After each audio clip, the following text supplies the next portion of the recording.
पिछले 5 साल से सरकारी कंपनियां हमेशा से सुर्खियों में रही है और खास तौर से शेयर बाजार के निवेशकों के लिए और सरकारी कंपनियों के निवेशकों के लिए। और जब शेयर बाजार में गिरावट आई तब भी सरकारी कंपनियां काफी सुर्खियों में है। तो अब सबके मन में सवाल उठता है कि आखिर सरकार का अप्रोच क्या है इन सरकारी कंपनियों को लेकर के, अब खास तौर से जो लिस्टेड सरकारी कंपनियां हैं। आज वही जानने की कोशिश करेंगे क्योंकि हमारे साथ हैं दीपम के सचिव डॉक्टर अवनीश चावला। सर आपका स्वागत है हमारे शो में। और डॉक्टर अवनीश चावला इसलिए कहता हूं क्योंकि ये लंदन स्कूल ऑफ इकोनॉमिक्स से इकोनॉमिक्स में डॉक्टरेट किए हुए हैं। तो आपके पास तो दीपम की जिम्मेदारी है, डीपी डिपार्टमेंट पब्लिक एंटरप्राइजेस की जिम्मेदारी है और साथ में इनके ऊपर संस्कृति मंत्रालय की जिम्मेदारी है। लेकिन आज फोकस रखेंगे दीपम और डीपीयू को लेकर के।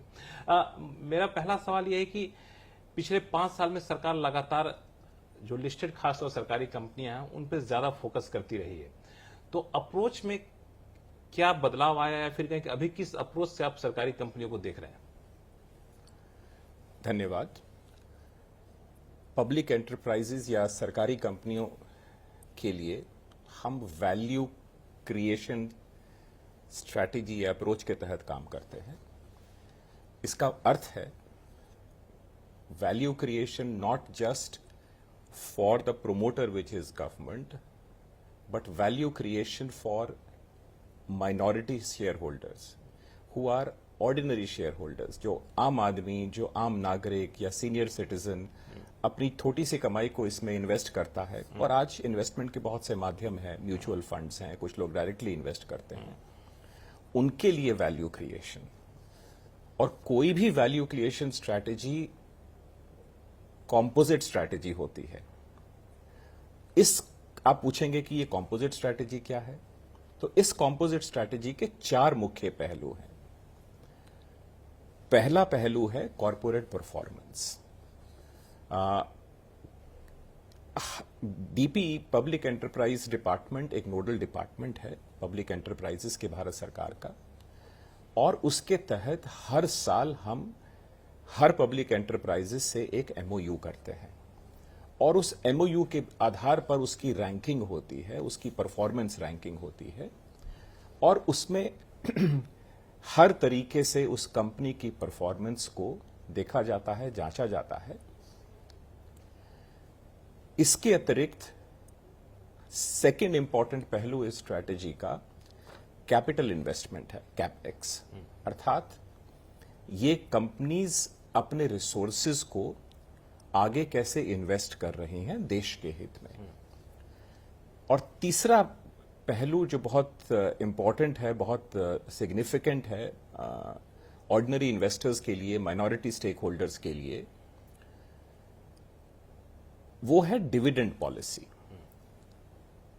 हम ये एनफोर्स करते हैं कि सभी सरकारी कंपनी एक fair sustainable dividend policy follow करें, जिसका अर्थ है कि हर साल होने वाले नेट प्रॉफिट, जो प्रॉफिट आफ्टर टैक्स कहलाता है, पैट जिसको कहते हैं, उसका 30% सरकारी कंपनी निश्चित रूप से डिविडेंड अपने शेयर होल्डर्स को दें।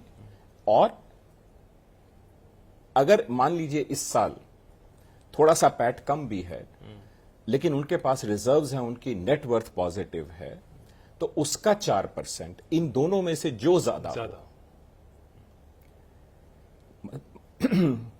ये बहुत गहरी बात है, क्योंकि मार्केट जब नीचे भी जाएगा तो भी पब्लिक एंटरप्राइजेस एक फेयर सस्टेनेबल डिविडेंड अपने माइनॉरिटी शेयर होल्डर्स को देंगे। इसमें एक सवाल, चूंकि डिविडेंड की बात आती है तो जो भी शेयर होल्डर्स हैं, खासतौर से माइनॉरिटी शेयर होल्डर्स, उनकी बाँछें खिल जाती है कि डिविडेंड कुछ मिलने वाला है। तो जो अब तक का डिविडेंड आया है सरकारी कंपनियों की तरफ से, जो आपके वेबसाइट पे देखा मुझे, 59,638 करोड़ रुपए का डिविडेंड दिया है अभी तक करंट फाइनेंशियल ईयर में। तो इस फाइनेंशियल ईयर खत्म होने अभी कुछ हफ्ते और बचे हुए हैं और फिर नेक्स्ट फाइनेंशियल ईयर। ऐसे में जब बाजार में इस तरह की गिरावट है तो शेयर वैल्यू के टर्म में थोड़ा सा निवेशकों को निराशा हाथ लग रही है। तो डिविडेंड के मोर्चे पर आपको लगता है कि इससे ज्यादा बेहतर डिविडेंड अगले कारोबारी साल में मिलेगा? बिल्कुल। और जो फिगर आप मेंशन कर रहे हैं वो सिर्फ गवर्नमेंट की डिविडेंड रेवेन्यू है।